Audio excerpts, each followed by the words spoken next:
Coach, the Miami Dolphins were the last team to go undefeated in the NFL, 1972, which speaks towards parity in much of the league. With so many upsets in college football this year, including the SEC, does this speak to the issue of parity in college football? And if so, does that mean an undefeated season for a national champion is something that's becoming more unrealistic? Well, I think that, from a player's perspective, 14 games in a season, especially when you play in a league like our league, where there's, 6 teams in the top 20 or 25 or whatever it is, and on many occasions there's more than that. There's actually 5 teams in our division that's in the top 20. I would say that speaks to parity.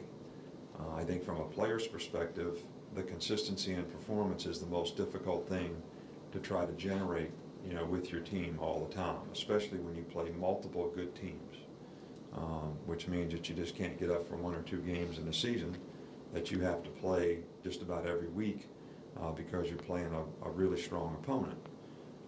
And that takes a lot of maturity. It takes a lot of commitment from the players. And they're at an age where, sometimes that's very challenging.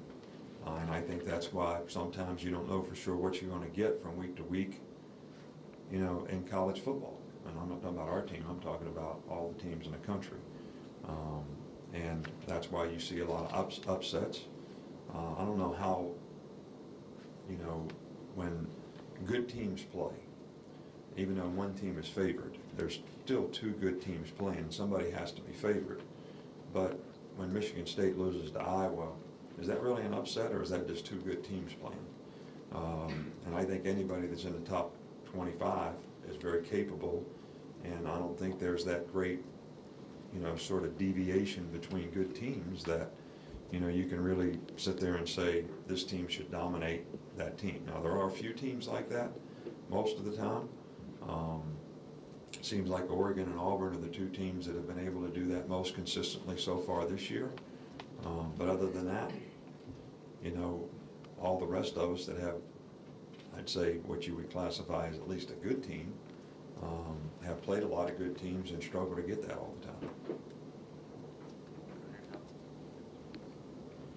Coach, you kind of addressed LSU's last game as far as the run defense and everything.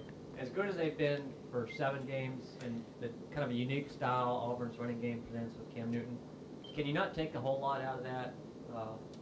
Or is that just kind of a fluke playing against a different kind of running game?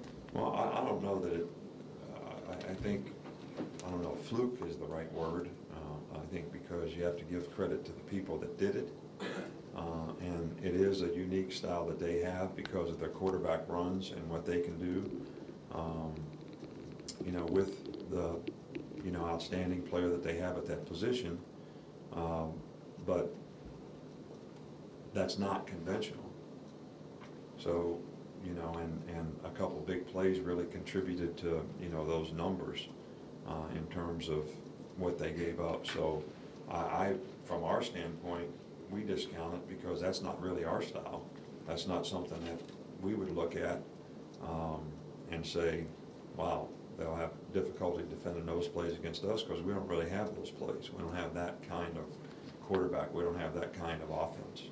So, we have a tremendous amount of respect for their defense and what they can do. And, we also have a lot of respect for what Auburn's been able to do on offense to about everybody they played.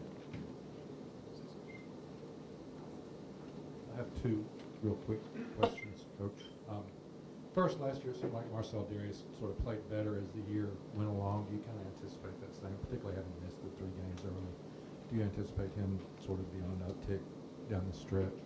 Well, we're hopeful that, he'll continue to improve. He missed a couple games and he struggled with a little bit of an ankle injury. I think that's getting better as we go, and I think he has played better of late, and, hopefully he'll continue to improve and feel more confident, as we play.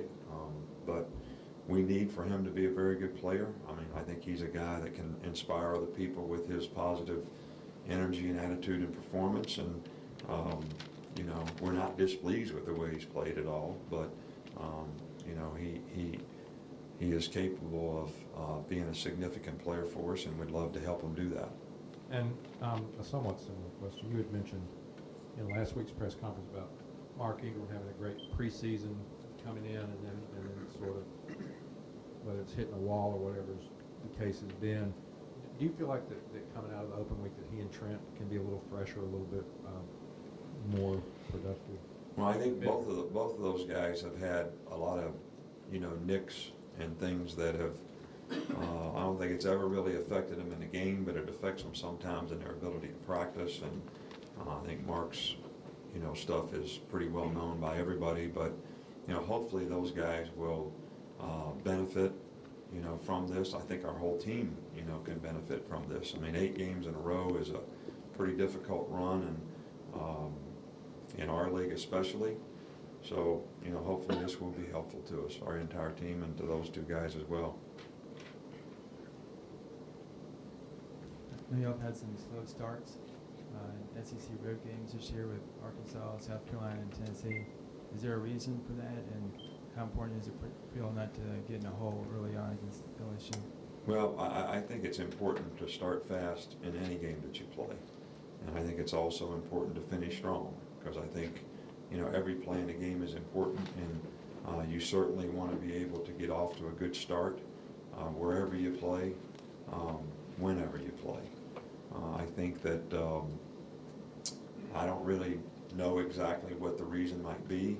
I think I know, but you know, I think that you need to have some calm in the midst of chaos sometimes when you play on the road, because there are a lot of other distractions, and I think, you know, mature players that have experience probably handle that a little bit better. Now that we played on the road a few times, I thought we handled a little bit better at Tennessee. Hopefully we'll handle a little bit better, you know, this time. And it's all about your ability to focus on the task at hand and not be distracted by all the things that are going on around you.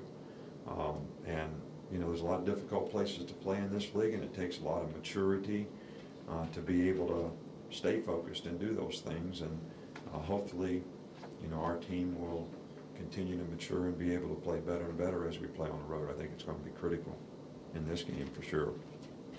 Last one right here, Mike.